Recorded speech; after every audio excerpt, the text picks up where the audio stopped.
এরে নবীর উম্মতের দল, ওই মা যার দুনিয়ায় নাই, তোমার নামের শেষে একটা শব্দ লাগানো আছে পয়গম্বরের পক্ষ থেকে, তুমি ইতিম। এতিমের দাম কত জানো? আমার মায়ার নবী রহমাতুল লিল আলামিন দুনিয়াতে এসে আব্বাকে আব্বা বলে ডাক দিতে পারেননি। কেমন মায়ার নবী আমার মায়ার নবী একদিন বিকালবেলা মাঠের পার্শ্বে বসে বাচ্চারা খেলাধুলা করে, নবীও শিশু বয়সে দেখে বাচ্চাদের খেলা। নবীর মনে খেলার কোনো আগ্রহ নাই, কারণ আল্লাহ 4 বার কুদরতি অপারেশন করে করে দুনিয়ার সব চাহিদা নষ্ট করে দিয়েছে। মায়ার নবী দেখতেছেন যখন সন্ধ্যা গনিয়ে আসছে, সব ছেলেদের বাবারা এসে ছেলেদের কোলে নিয়ে বাড়িতে রওয়ানা। আমার মায়ার নবী ডানে তাকায় আর বামে তাকায়, খুঁজে আমার বাবাই কই, আমার বাবাই কই। আমার নবী চোখের পানি ছেড়ে কান্না করেন, এই ছেলেদের বাবা আছে, আমার বাবাই কই।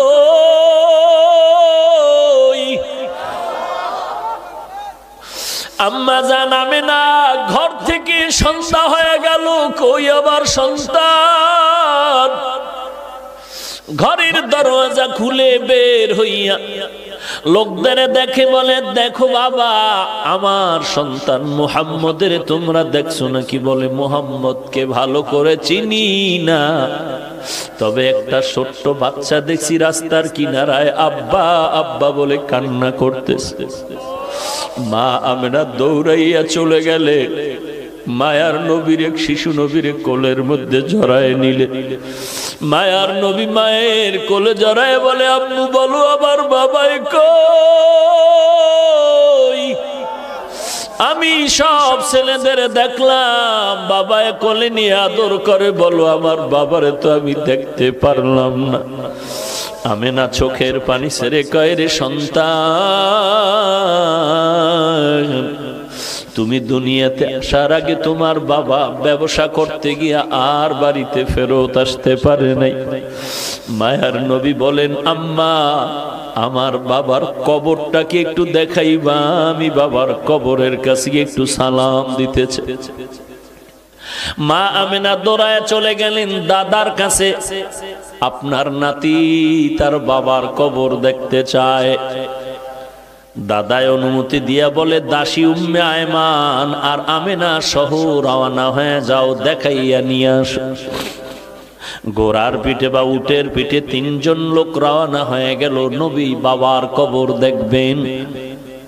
যাইতে যাইতে বাবার কবরের কিনারায় গিয়া মা আমেনা ডাক দিয়া কয়, সন্তান, ওই গাছের নিচে তোর বাবার কবর।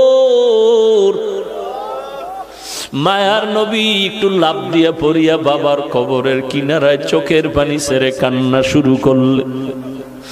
আল্লাহ পাক ফিরিস্তা পাঠায় কয়, তাড়াতাড়ি আমার বন্ধুরে সরায়া দেও, কারণ আমার বন্ধুর কান্না আসমানও সহ্য করতে পারে না, জমিনও সহ্য করতে পারে না, আমি আল্লাহও বরদাস্ত করতে পারি না, ফিরায় দাও।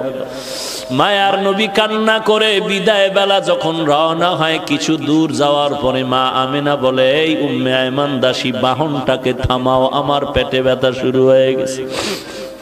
মা আমেনা মাটিতে পড়ে গেলেন, ছটফট করে আর চোখের পানি ছেড়ে কান্না করে শেষ বিদায়ের বেদনা শুরু হয়ে গেছে। ডাক দিয়া কয়, দাসী উম্মে আয়মান, আমার কলিজার টুকরা সন্তানটার একটু আমার বুকের উপরে উঠায় দাও। মায়ার নবীর জড়ায় বলে, বাবা চির বিদায়ের সালাম,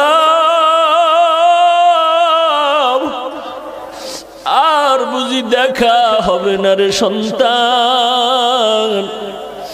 বাবার কবর দেখতে গিয়া আজ মাকেও তুমি হারিয়ে এতিমের মতো বাড়িতে যাইবা।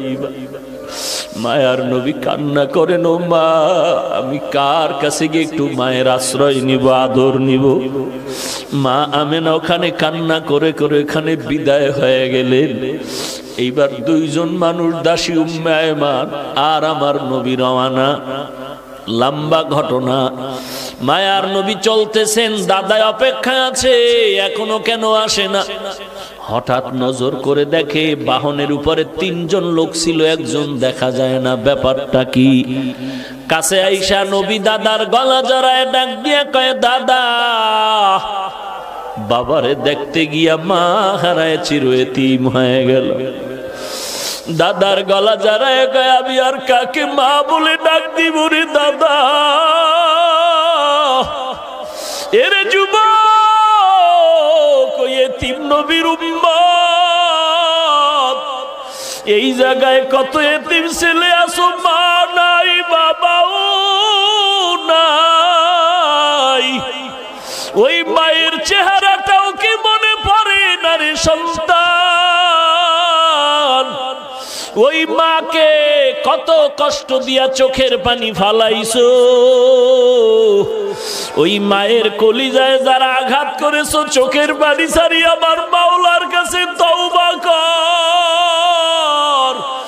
আমার মাওলা যদি ক্ষমা না করে তোর উপায় নাই। আল্লাহর নবী এতিমদের জন্য কত দয়ার নবী, আমার মায়ার নবী ঘর থেকে বের হয়ে গেলেন। হঠাৎ রাস্তার কিনারায় দেখে বাচ্চারা খেলাধুলা করে। নবী দেখার পরে সামনে আগায় গেলেন। একটু দূরে গিয়ে দেখে একটা বাচ্চা রাস্তার কিনারায়, কোনো কাপড় নাই, ছোট বাচ্চা উলঙ্গ বসে আছে। নবী বললেন, বাবা তোমার বাড়ি কই? বলে আমার বাড়ি নাই। ঘর কই? বলে ঘর নাই। আব্বা আম্মা কই? বলে আব্বা নাই, আমি এতিম। মায়ার নবী তার হাতটা ধরে কয় চল। নবী বাচ্চাটার হাত ধরিয়া সোজা ঘরের মধ্যে চলে গেলেন। আম্মা জান আয়েশা রাদিয়াল্লাহু আনহাকে বলেন, আয়েশা, এই বাচ্চাটা আমাদের সন্তান মনে করে এর সুন্দর করে গোসল করায়া দাও। আম্মা জান আয়েশা বাচ্চাটারে গোসল করায় দিলেন। মায়ার নবী একটা বড় চাদর নিয়ে 2টা টুকরা করে বাচ্চাটারে সুন্দর করে পড়ায় দিলেন। এইবার নবী বলে, চলো বাবা নামাজ আদায় করতে চলো মসজিদে নববী। বাচ্চা যখন সামনে হাঁটতেছে, নবীজি ঘর থেকে বের হয়ে কয়, দাঁড়াও,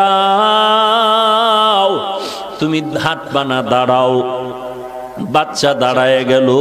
মায়ার নবী বসে গেলেন আর বলেন, বাবা আমিও মা হারা বাবা হারা এতিম, তুমিও চূড়ান্ত মা বাবা হারা এতিম। আমি আজকে তোমার একটু খেদমত করতে চাই। তোমার কদমটা মাটিতে দিও না, তুমি আমার কাঁধের উপর উঠে বসো। আমি তোমারে কাঁধে করে আজ মসজিদে নিয়ে যাই, আর কিয়ামত পর্যন্ত দুনিয়ার মানুষের এই বয়ান দিতে থাকবো যে মায়ার নবী এতিমের কত দরদি হয়েছিলেন। বাচ্চা বলে, না আমি কাঁধের মধ্যে উঠব না। নবী বলেন, উঠো। শেষ পর্যন্ত বাচ্চাটারে কাঁধের মধ্যে নিয়া মায়ার নবী এবার মসজিদের দিকে রওয়ানা। এইবার ওই যে খেলাধুলা করতেছিল বাচ্চারা, ওরা যখন দেখলো ওই বাচ্চাটা রহমাতুল লিল আলামিনের বরকতি কাঁধের উপরে, বাচ্চাগুলো আফসোস করে যে আজ ওর কপাল কত ভালো।